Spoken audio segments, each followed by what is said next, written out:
ఇటీవల నాకు కష్టం వచ్చినప్పుడు ఏ విధంగా స్పందించారో మిమ్మల్ని చూశాను. ఒక బెంగళూరులో కాదు, ప్రపంచం మొత్తం ఒక 70-80 దేశాల్లో మీరు బ్రహ్మాండంగా నేను చేసిన పనులు గుర్తు చేసుకున్నారంటే దీనికంటే ఏ నాయకుడికి కావలసిన ఆదరణ ఉండదు. దానికి పూర్తిగా మీ అందరికీ ధన్యవాదాలు తెలియజేస్తున్నా, అభినందనలు తెలియజేస్తున్నా.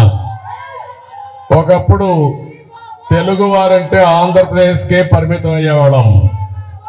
ఈరోజు తెలుగు వాడంటే బెంగళూరులో చూస్తే బెంగళూరు సిటీని కూడా ప్రభావితం చేసేది తెలుగు వాళ్ళే. ఆ స్థాయికి మీరు వచ్చే పరిస్థితికి వచ్చారు.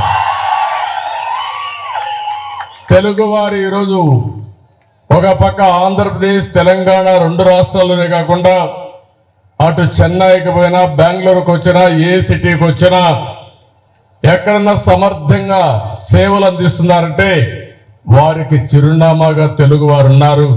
ఇది మనందరికీ గర్వ కారణం.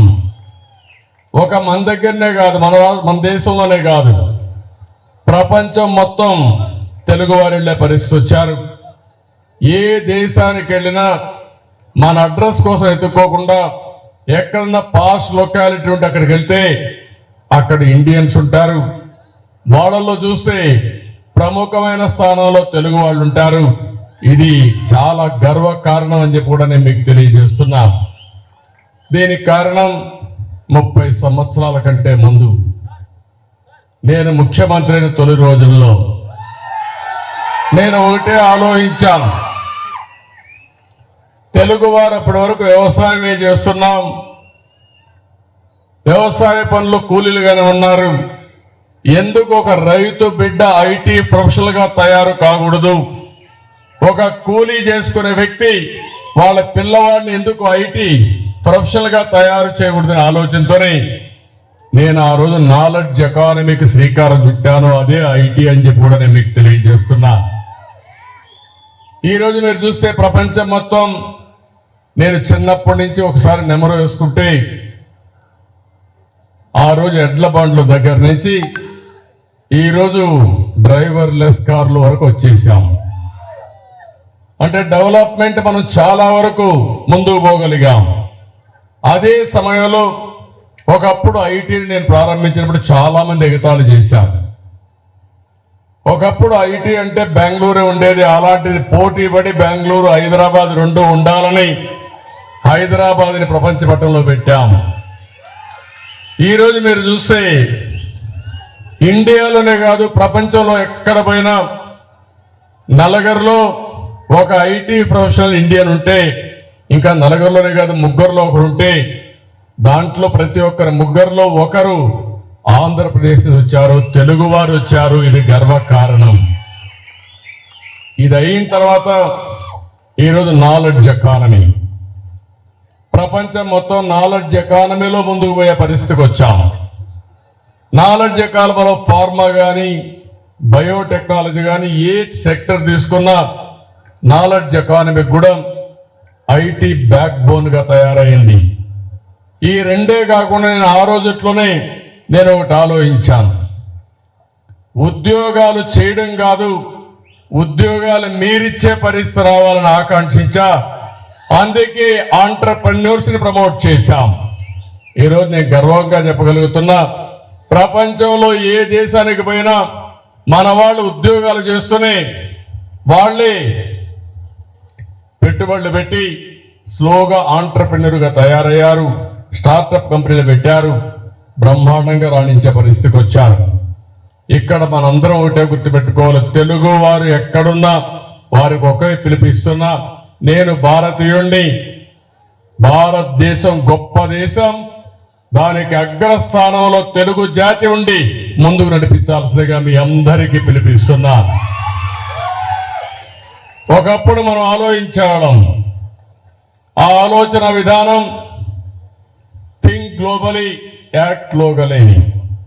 ఇప్పుడు నేను ఇస్తున్నా థింక్ గ్లోబలీ యాక్ట్ గ్లోబలీ. ఎందుకు నేను మాట్లాడుతున్నానంటే లొకేషన్ అనేది సమస్యే కాదు. నువ్వు బెంగళూరులో ఉండొచ్చు, వాషింగ్టన్ లో ఉండొచ్చు, లేకపోతే ఆంధ్రప్రదేశ్ రిమోట్ గ్రామంలో ఉండొచ్చు, కానీ నీకు నాలెడ్జ్ ఉంటే, లీడర్షిప్ ఉంటే ప్రపంచం మొత్తం సేవలు అందించే నెట్వర్క్ డెవలప్ చేసే శక్తి తెలుగు జాతికి ఉందని మరొక్కసారి తెలియజేస్తున్నా. అది మీరు చేసుకోవాల్సిన అవసరం ఉంది. అందుకని నా ఆశ అంతా కూడా భారతదేశానికి ఒక పెద్ద ఆస్తి. ఇనిషియల్ మూవర్స్ గా మనం టెక్నాలజీలో ఉన్నాం.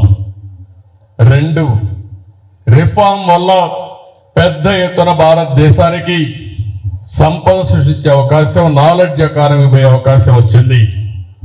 3, మనం ఊహించిన విధంగా డెమోగ్రఫిక్ డివిడెంట్ ఇండియాకు వచ్చింది.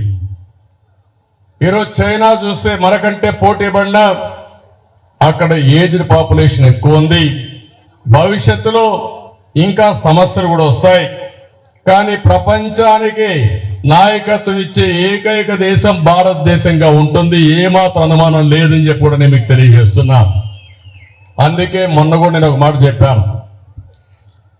నేను ఆ రోజు విజన్ 2020 అంటే చాలా మంది ఎగతాళి చేశారు. నన్ను 420 అని కూడా ఎగతాళి చేశారు.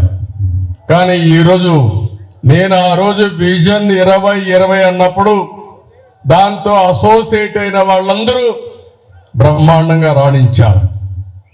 ఈరోజు 2047కి భారతదేశం 100 సంవత్సరాల స్వాతంత్రం వచ్చిన సందర్భంగా ఉత్సవాలు జరుపుకుంటున్నాం.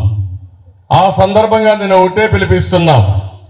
ప్రపంచంలో ఎక్కడ భారతీయులున్నా నెంబర్ 1 కమ్యూనిటీగా ఇండియన్స్ ఉంటారు. దాంట్లో 30% తెలుగు వాళ్ళు ఉంటారు.